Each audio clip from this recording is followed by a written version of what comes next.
Is optimistic that the country is on the right path. He assured business leaders that the economy is not in recession territory.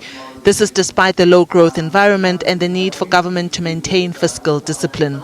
As we prepare for the medium-term budget policy statement, we will attempt to stick to the deficit numbers and the debt numbers that we had outlined in February.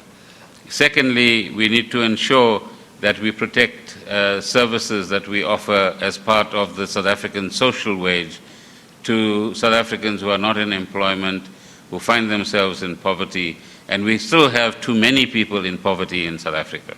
So something extraordinary still needs to be done to lift people out of poverty.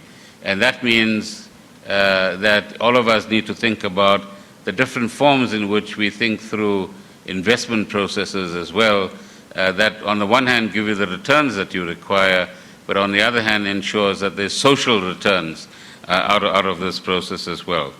The third is to continue to build confidence both amongst labor and business partners, because we all know that consumer confidence and confidence more generally is absolutely crucial for investment on the one hand and for increased economic activity on the other hand.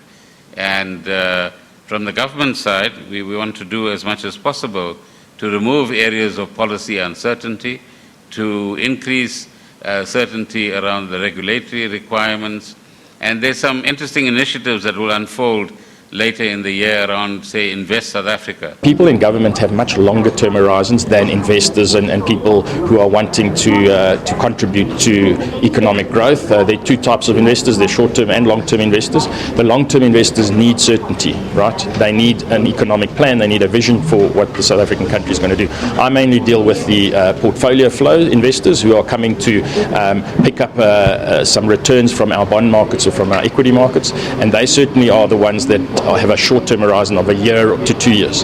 And unfortunately, anything that government is saying is not impacting or giving us guidance in that kind of time frame. So there's a lot of uncertainty, there's a lot of concern from foreign investors about emerging markets in general. South Africa is due for its next ratings review in December after its outlook was downgraded in June. Diabosito, SABC News, Johannesburg.